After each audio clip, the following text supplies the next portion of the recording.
दोस्तों, खेसारी लाल यादव का फिल्म रंग दे बसंती का प्रमोशन काफ़ी ज़ोर शोर से चल रहा है। आप लोग इस वीडियो में देख सकते हैं कि कैसे रंग दे बसंती का प्रमोशन किया जा रहा है।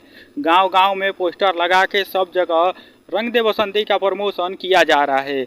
और आज मुंबई में इस फिल्म का प्रीमियम ही होने वाला है और उसके बाद पटना में होगा। उसके बाद 7 तारीख को इस फिल्म को रिलीज कर दिया जाएगा। तो आप लोग तैयार रहिएगा। 7 जून को इस फिल्म को रिलीज किया जा रहा है, तो आप लोग अपने नज़दीकी सिनेमा हॉल में जाकर इस फिल्म को ज़रूर देखें, क्योंकि यह भोजपुरी का सबसे बड़ा फिल्म होने वाला है।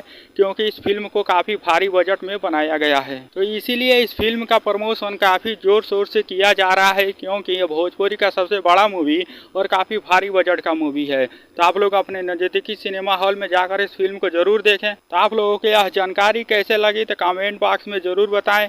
और आप लोग हमारे चैनल पर नए हैं तो चैनल को सब्सक्राइब कर लीजिए, वीडियो को लाइक करना ना भूलिए। मैं मिलता हूँ आप लोगों से तब तक नए वीडियो में।